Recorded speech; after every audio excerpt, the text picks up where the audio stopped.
Hello friends basic English सीखने के लिए हमने स्टार्ट किया था टाइप्स ऑफ सेंटेंसेस के बारे में जानना। और टाइप्स ऑफ सेंटेंसेस में हमने स्टार्ट किया था असर्टिव सेंटेंस के बारे में। फिर उसके बाद हमने पढ़ा इंट्रोगेटिव सेंटेंस के बारे में। और आज हम पढ़ेंगे इंपेरेटिव सेंटेंस और इसके बाद ऑब्जेक्टिव और एक्सक्लेमेटरी सेंटेंस के बारे में। तो आइए हम जानते हैं इंपेरेटिव सेंटेंस क्या है। इंपेरेटिव सेंटेंस को हम हिंदी में कहते हैं आज्ञार्थ वाक्य। ऐसा कोई सेंटेंस जिसमें आज्ञा देने और लेने का काम हो, क्या यही अपने आप में इंपेरेटिव सेंटेंस है? क्या इसे ही हम इंपेरेटिव सेंटेंस कहेंगे? तो जानिए इसको डेफिनेशन के तौर पर है कि अ सेंटेंस दैट एक्सप्रेसेस, ऐसा कोई वाक्य जो अभिव्यक्त करता हो किसको? ए डायरेक्ट कमांड को या ऑर्डर को, यानी डायरेक्ट कोई आदेश या फिर कोई कमांड हो, कोई आदेश या फिर कोई कमांड हो, कोई ऑर्डर हो या फिर रिक्वेस्ट हो, निवेदन हो, किसी काम को करने का निवेदन किया जाए, या फिर कोई चेतावनी यानी वार्निंग यानी चेतावनी देना हो, क्या हो? चेतावनी हो, या फिर इंस्ट्रक्शन यानी कोई निर्देश हो। इंस्ट्रक्शन का मतलब है कोई निर्देश हो। ऐसा अगर किसी सेंटेंस में पाया जाता है तो वो सेंटेंस अपने आप में इंपेरेटिव होता है। मतलब हुआ कि कोई ऐसा सेंटेंस जो किसी ऑर्डर को बताए या फिर किसी रिक्वेस्ट को बताए या कोई वार्निंग को बताए या फिर कोई इंस्ट्रक्शन की बात आए, तो ऐसे सेंटेंस को हम इंपेरेटिव सेंटेंस कहेंगे।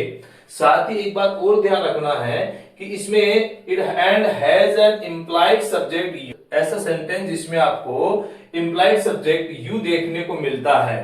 कहने का मतलब इसका हुआ इसमें आपको यू जो सब्जेक्ट है वो हिडन मिलेगा, अर्थात इम्प्लाइड पहले से निहित होगा। यानी आप जिस व्यक्ति को आप इस प्रकार का सेंटेंस से बोल रहे हैं उसमें सब्जेक्ट आपका यू हमेशा छिपा रहता है। इस प्रकार के सेंटेंस हम कैसे लिखते हैं, उसकी स्ट्रक्चर क्या होती है?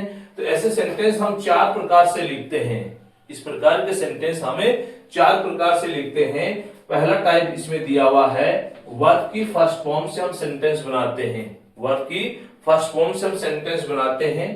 दूसरा है डू नॉट, या फिर इसका एब्रिविएशन फॉर्म डोंट से हम शुरू करते हैं, तो ज्यादा प्रीफर करते हैं डोंट को। डू नॉट या फिर डोंट से हम सेंटेंस की स्टार्ट करते हैं और उसके बाद हम वर्ब की फर्स्ट फॉर्म लाते हैं। तीसरा हम क्या करते हैं कि प्लीज या फिर काइंडली वर्ड पहले हम लिखते हैं और उसके बाद हम वर्ब की फर्स्ट फॉर्म लाते हैं।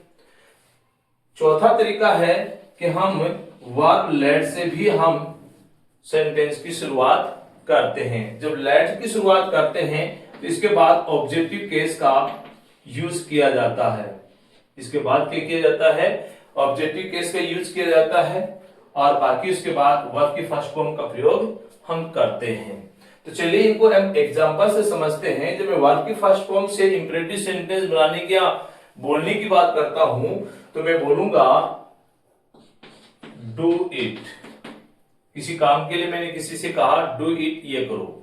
मैंने कहा speak the truth, speak the truth मतलब हुआ सत्य बोलो।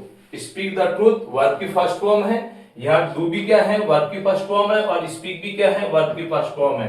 मतलब हुआ डू इट, ये करो। स्पीक द ट्रूथ सत्य बोलो, ठीक है ना। अगर मैंने कहा कम हियर मतलब हुआ वर्ब की फर्स्ट फॉर्म और इसका मतलब हुआ कम हियर, यहां आओ। गो देयर वहां जाओ, गो देयर वहां जाओ, तो इसमें भी वर्ब की फर्स्ट फॉर्म है। तो इस प्रकार से हम वर्ब की फर्स्ट फॉर्म का प्रयोग करके आप इंपेरेटिव सेंटेंस बनाते हैं। और जब भी आप किसी को इस प्रकार से बोलते हैं तो सामने वाला व्यक्ति आपके लिए क्या हुआ? Second person you. तो ये बार बार आपको ये कहने की जरूरत नहीं होगी कि आप ऐसा करो, आप डायरेक्ट आप वर्ब की फर्स्ट फॉर्म लाओगे और उसमें इस प्रकार से इंपेरेटिव सेंटेंस बोलने का काम करोगे। सेकंड में हम देखते हैं कि डोंट या फिर डू नॉट है प्लस वर्ब की फर्स्ट फॉर्म से इस प्रकार से किसी कार्य को मना करने के लिए या कार्य को नहीं करने के लिए इंपेरेटिव सेंटेंस बनाया जाता है। जैसे मैं कहूं कि don't sit here, don't sit here, यहां मत बैठो, यहां मत बैठो। अगर मैं ऐसे कह दूं डोंट टेल अ लाई, मैंने क्या कहा, डोंट टेल अ लाई, मैंने किसी से झूठ बोलने के लिए मना किया, मतलब डोंट टेल अ लाई यानी झूठ मत बोलो। अगर मैं कहूं डोंट डू इट, तो डोंट डू इट का मतलब हुआ कि ये मत करो, डोंट डू इट, ये मत करो। या फिर मैं ऐसे कह दूं डोंट गो देयर, मतलब हुआ कि वहां मत जाओ। तो ये सारे सेंटेंसेस आपको बताते हैं कि डोंट से भी आप क्या करते हैं, किसी इंपेरेटिव सेंटेंस की शुरुआत करते हैं। इसके बाद आता है प्लीज और काइंडली, ये रिक्वेस्ट को दिखाते हैं। अगर जब किसी सेंटेंस से पहले प्लीज और काइंडली वर्ड लिखकर आप सेंटेंस बनाते हैं तो वो सेंटेंस आपका इंपेरेटिव तो बनेगा, लेकिन वो कैसा होगा, रिक्वेस्ट को दिखाने वाला। अगर मैं कहूं प्लीज सिट हियर, इसका मतलब क्या हुआ, कृपया यहां बैठिए, कृपया यहां बैठिए। अगर मैं कहता हूं प्लीज हेल्प मी, मैं किसी से मदद के लिए कहता हूं प्लीज हेल्प मी, कृपया मेरी मदद करें। इसी प्रकार अगर मैं कहूं kindly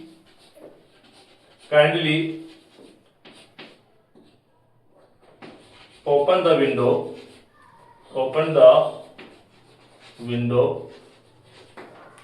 kindly open the window या फिर प्लीज ओपन द विंडो, कृपया खिड़की खोल देवे या खिड़की खोलने की मेहरबानी करेंगे आप। तो ऐसे सेंटेंस जिसमें आप प्लीज और काइंडली देखते हैं वो भी अपने आप में कैसे सेंटेंस होते हैं, इंपेरेटिव सेंटेंस होते हैं। इसके बाद लास्ट में बचता है लेट से शुरू होने वाले सेंटेंस, और लेट से शुरू होने वाले सेंटेंस के एग्जांपल के तौर पे मैं लिख दूं लेट मी डू इट। इसका प्रयोग परमिशन लेने के लिए किया जाता है या फिर परमिशन देने के लिए प्रयोग होता है। यहां लेट का मतलब होता है कि किसी को परमिशन देना, किसी को परमिशन देना या फिर परमिशन लेना, यानी परमिशन देना या फिर परमिशन लेना, किसी को परमिशन देना कोई कार्य करने के लिए या फिर किसी को परमिशन देना। तो लेट का मतलब लेट मी डू इट, यानी ये मुझे करने दो। अगर मैं कहता हूं कि लेट हिम कम, इसका मतलब हुआ इन, लेट हिम कम इन, उसे अंदर आने दो। अगर मैं कह दूं कि लेट हिम गो, तो इसका मतलब क्या हुआ, उसे जाने दो। अगर मैं कह दूं कि let me speak first, let me speak first, इसका मतलब पहले मेरे को बोलने दो, पहले मुझे बोलने दो। इसी प्रकार लेट देम सिट हियर, उन्हें यहां बैठने दो, उन्हें यहां बैठने दो। तो इस प्रकार से इंपेरेटिव सेंटेंस को हमने 4 प्रकार से शुरुआत होती है और 4 प्रकार से इनको बनाना हमने देखा। ये इनके एग्जांपल्स हैं। तो ये था आपका इंपेरेटिव सेंटेंस जो बेसिक इंग्लिश को सीखने में बहुत ही मददगार है, और डे टू डे लाइफ में हम इन्हें इस प्रकार के सेंटेंसेस को काफी बोलते भी हैं जो हमारे लिए इंग्लिश सीखने को बहुत ही इजी बनाते हैं।